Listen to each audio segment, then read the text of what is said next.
నిజామాబాద్ టౌన్లో జ్యోతిబా ఫూలే గారి జయంతి సందర్భంగా మేయర్ మేడం గారితో, స్థానిక ఎమ్మెల్యే ధన్పాల్ గారితో, అడిషనల్ కలెక్టర్ DDCDO గారి ఆధ్వర్యంలో, ఇక్కడ బీసీ సంఘాల ఆధ్వర్యంలో ఇక్కడ విగ్రహానికి పూలమాల అర్పణ చేయడం జరిగింది. మన అందరికీ తెలిసిన విషయమే, జ్యోతిబా ఫూలే అంటే మన సామాజిక న్యాయంలో ఒక చరిత్రాత్మక పేరు.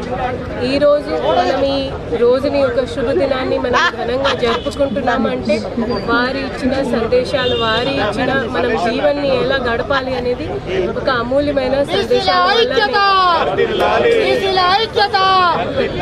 మీ అందరు చూస్తూ ఉన్నారు. అందరు అంటే సంఘాలు కాకపోయినా సామాన్య పౌరులు కూడా వాళ్ళ జీవనంలో కూడా మన జ్యోతిబా ఫూలే గారి వారి ఇచ్చిన సందేశాలని అప్పుడు ఉన్న ప్రభుత్వం, ఇప్పుడు ఉన్న ప్రభుత్వం కూడా దాన్ని అమలు చేస్తూ ఉంది.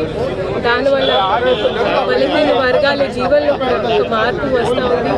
మీ అందరు చూసి ఉన్నారు, 3 సంవత్సరం క్రితం మన బీసీ వెల్ఫేర్ డిపార్ట్మెంట్లో ఉన్న వసతి గృహాల పేరు కూడా మార్చేసుకుంటూ రాష్ట్ర ప్రభుత్వం దాని ముందు మహాత్మా జ్యోతిబా ఫూలే అనేది పేరు కూడా పెట్టడం జరిగింది. ఎందుకంటే వాళ్ళు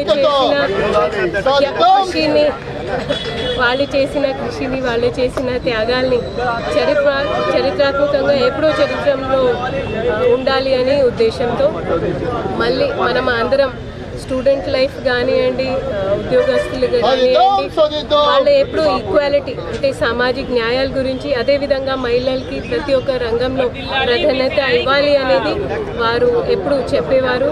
సో ఇప్పుడు వాళ్ళు మహారాష్ట్రకి చెందిన మనిషి ఉన్నప్పటికీ కూడా మనం దేశవ్యాప్తంగా ఈ జయంతిని ఘనంగా జరుపుకుంటున్నామంటే నిజంగా వాళ్ళ ప్రభావం వల్లనే.